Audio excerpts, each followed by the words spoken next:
Nagsimula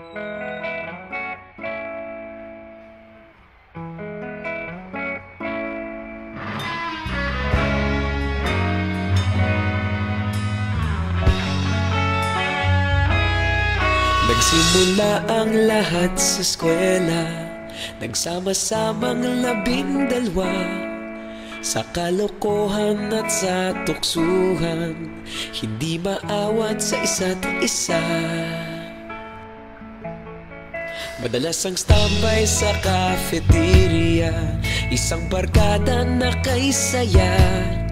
Laging may hawak-hawak na gitara, konting udyok lamang kakanta na. Kay simple lamang ng buhay nun, walang mabibigat na suliranin. Problema lamang laging kulang ang datong. Sana napunta ang panahon? Sana nga ba? Sana nga ba? Sana napunta ang panahon? Sana nga ba? Sana nga ba? Sana napunta ang panahon? Sa unang ligaw kayo'y magkasama, magkasabwat sa pambobola. Walang sikreto kayong tinatago, okay sarap ng samahang barkada.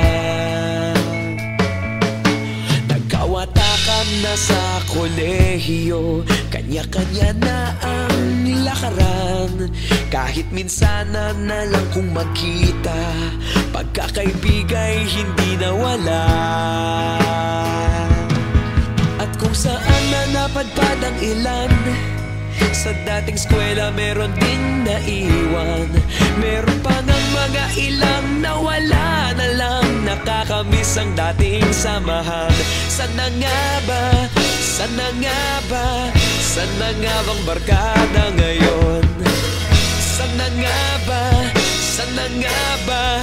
Sana nga bang barkada ngayon?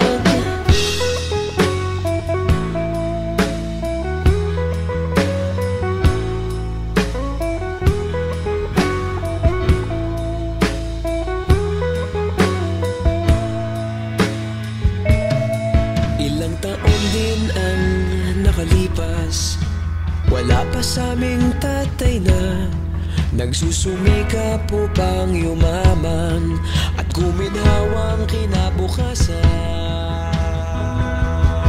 Paminsan-minsan kami nagkikita, mga naiwan at natira.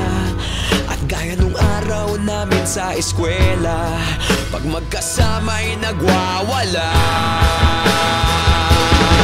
Napakahirap malimutan ang saya ng aming samahan. Kahit lumipas ng ilang taon, magkabarkada pa rin ngayon. Magkaibigan, magkaibigan, magkaibigan pa rin ngayon. Magkaibigan, magkaibigan,